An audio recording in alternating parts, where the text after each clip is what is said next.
Quer aumentar a sua renda trabalhando da sua casa? A Bruna, que já faturou mais de 3 milhões, vai te ensinar a como fazer isso. No curso dela, você vai aprender sobre marketing digital, vendas, crescer e faturar com o Instagram e muito mais. Ficou interessado? Clica no primeiro link da descrição.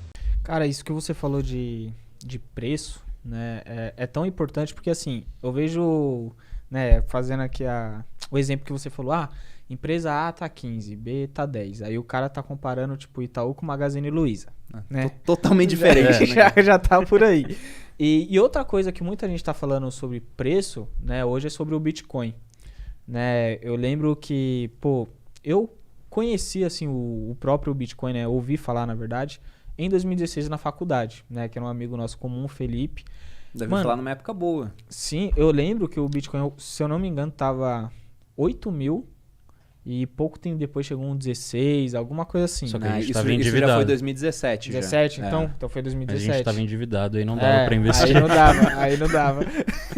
E assim, aí falando ainda do Bitcoin, olhando hoje, né, eu vejo as pessoas falando, Bitcoin tá caro, mesmo depois de toda a queda que teve. Eu falo, mano, em novembro, né, tipo, eu entrei em 70 mil, né, bateu 300 e poucos mil, e teve uma grande queda, né, e parece que as pessoas acabam se esquecendo, tipo, em uma semana pode cair, sei lá, 20, 30%, né, que é normal, olhando o aspecto de criptomoedas como um todo. Tem queda até maior em intervalo assim, de uma semana. E aí o cara fala, não, tá muito caro, né? Hoje você olhando o Bitcoin, você fala, mano, tá caro, tá barato, tá num preço, entre aspas, justo. Eu acho que é legal a gente ver qual o preço do Bitcoin agora, porque esse negócio muda tanto, né? A gente pode estar gravando podcast aqui enquanto o Bitcoin tá, sei lá, né? O Bitcoin caiu porque você recusou o Guaraná, pegou a Coca. Pois é, né? Ele tá em 180 mil mais ou menos agora, tá em queda hoje aqui em real, né? Uns 5% aí de queda. Mas a minha opinião sobre Bitcoin, só olhar o preço também não diz tanta coisa, né? Aí você pode falar, mas o Bitcoin não é uma empresa que gera fluxo de caixa pra gente ver um preço lucro, um preço EBITDA, né? Não tem essa métrica, não, mas existem outras métricas e considerações a serem feitas sobre o Bitcoin. Porque o Bitcoin, o projeto dele é que ele seja uma moeda, né? Uma criptomoeda.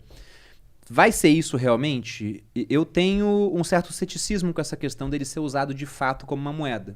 Você pega, por exemplo, agora, El Salvador, que usa o dólar como moeda, também adotou o Bitcoin. Falou, olha, o Bitcoin agora ele tem que ser aceito nos estabelecimentos comerciais. Né? Vai ter curso forçado, só que o governo vai ajudar um pouco nisso, vai converter automaticamente, tem 90 dias para a lei começar a entrar em vigor. Mas, em todo caso, eu fico pensando, isso é muito interessante para o Bitcoin. Né? Um país falando, a gente aceita Bitcoin em tudo aqui agora. Você pode pagar seus impostos com Bitcoin. Se o Bitcoin valorizar, não tem ganho de capital. Porque quando o real se valoriza contra o dólar, a gente não paga imposto por conta disso. Mesma coisa vai acontecer lá. Então é bem efetivo. Mas eu fico imaginando se eu morasse lá. Eu posso pagar meu imposto em dólar, que está perdendo valor, porque não param de criar mais dólar, ou em Bitcoin, que ao longo do tempo só ganhou valor. Né? Tem uns intervalos curtos de desvalorização, mas tem subido muito de preço. Eu vou pagar com a moeda que está desvalorizando. E vou entesourar, ou vou guardar a moeda que mais se valoriza. Então, posso pagar imposto com Bitcoin, mas não quero pagar imposto com Bitcoin. Vou contratar alguém para minha empresa. Eu posso remunerar o cara em Bitcoin. Mas imagina só se eu tivesse feito um contrato de trabalho com alguém para trabalhar para mim, eu falo pro cara, vou te pagar 1 Bitcoin ao ano. Que ano passado, né, tava em, sei lá, 100 mil. E de repente bateu 300. O cara ficou 3 vezes mais caro na minha empresa. Então, ninguém vai assumir esse tipo de risco e usar o Bitcoin como unidade de conta. É muito volátil também. Então acaba que no final eu vejo o Bitcoin mais como uma reserva de valor, algo que você compra porque você espera que venha a se valorizar com o tempo para preservar o seu poder de compra. Esse é o primeiro ponto. E aí, por que uma reserva de valor, ela de fato, né, ela vai ser procurada pelas pessoas? Né? O ouro, por exemplo. O que o ouro tem que fez com que ao longo do tempo ele preservasse valor e ganhasse comparado com as moedas fiduciárias, fosse ficando cada vez mais caro? Você pega o ouro, ele é escasso, ele é aceito no mercado global, ele tem um longo histórico de aceitação, há milhares de anos o ouro é valioso. Você pega a joia mais antiga já achada, né, pelos arqueólogos, ela data de 4.500 a.C., ou seja, 6.500 anos, e alguém fez um anel de ouro que dá para vender na Vivara hoje. Isso ia ser meio rústico, mas estava lá, já dava um valor por finalidade estética, por exemplo. Você pega as civilizações pré-colombianas, os incas, os astecas, esses caras não usavam moeda, mas valorizavam ouro por motivos religiosos, por motivos estéticos. Falavam que o ouro era o suor do sol e a prata eram as lágrimas da lua. Então tem esse longo histórico, Além disso, não se deteriora. Né? Eu posso comer ouro. Lá em Dubai, quando eu fui, tinha um café que os caras botavam uma folhinha de ouro assim. Né? Lógico que eu não vi como saiu depois, mas teoricamente o ouro ele vai se preservar. Se forem na peneiral que eu fiz na privada, iam achar o ouro de volta. Né? E o último ponto é a questão de ter um certo valor intrínseco, que é um termo muito discutível, porque quando o pessoal fala de valor intrínseco, parece que tem uma bandeirinha falando, olha, essa água aqui tem que custar tanto, esse é o valor dela. A gente sabe que não, né? A água aqui é barata porque tá cheio de água na geladeira ali. Agora, no meio do deserto, você tá morrendo de sede, você tem um diamante no bolso, o cara te oferece uma água e fala, custa um diamante. Você não troca? Então, o valor da água subiu pra caramba. Se tem um valor intrínseco, não é tão legal. Mas na ausência de melhores palavras, vamos usar. E o ouro ele tem valor porque pode ser usado para uma série de coisas. O ouro conduz eletricidade muito bem. Você pega, sei lá, a Anitta, que a gente falou dela antes aqui de começar, né? Uma baita de uma artista. Você acha que a Anitta ela vai fazer um show, ela vai querer qual equipamento para isso? O melhor. E nos melhores equipamentos, muitas vezes, eles usam ouro para auxiliar na condutividade.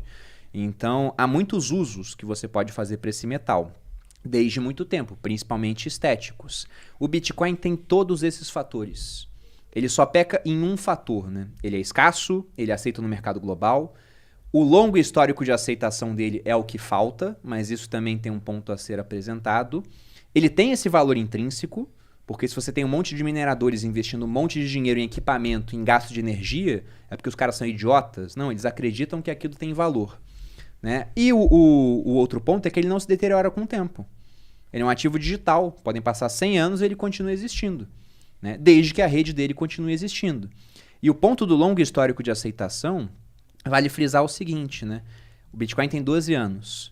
Hoje em dia, ter 12 anos é muito mais difícil em termos de vida do que uma tecnologia ter 200 anos no passado. Você pega um cara lá que nasceu no século XV, né? 1400. Você coloca esse cara numa máquina do tempo e leva para 1500. O que mudou em termos tecnológicos? Quase nada. É a mesma família real que está no poder, dependendo do país onde ele está, por exemplo. Ele vai ouvir falar que alguém chegou no Brasil. Mas é só isso. Aí joga o cara mais 100 anos para frente. O que mudou? Algumas coisas, mas não muito. Agora você pega um cara que tinha 30 anos em 1980.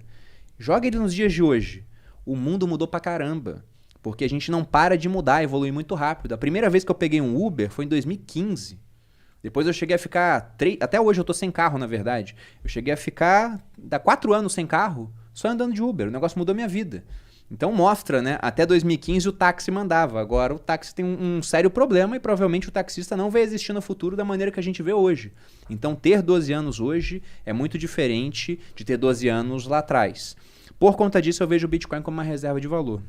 E pensando nisso, né, Bitcoin está caro ou barato? Eu acho que ele está num patamar de preço atrativo.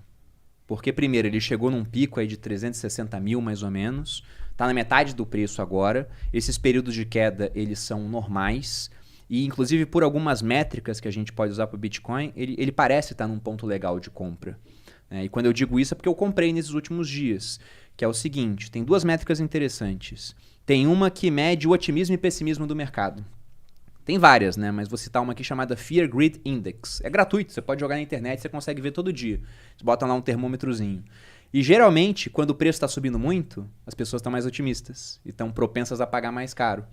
Quando o preço está caindo, o pessoal fica pessimista e está querendo vender. Quando na verdade devia ser o contrário, né? Então esse indicador é interessante para falar, ó, tá todo mundo muito otimista? Evita comprar.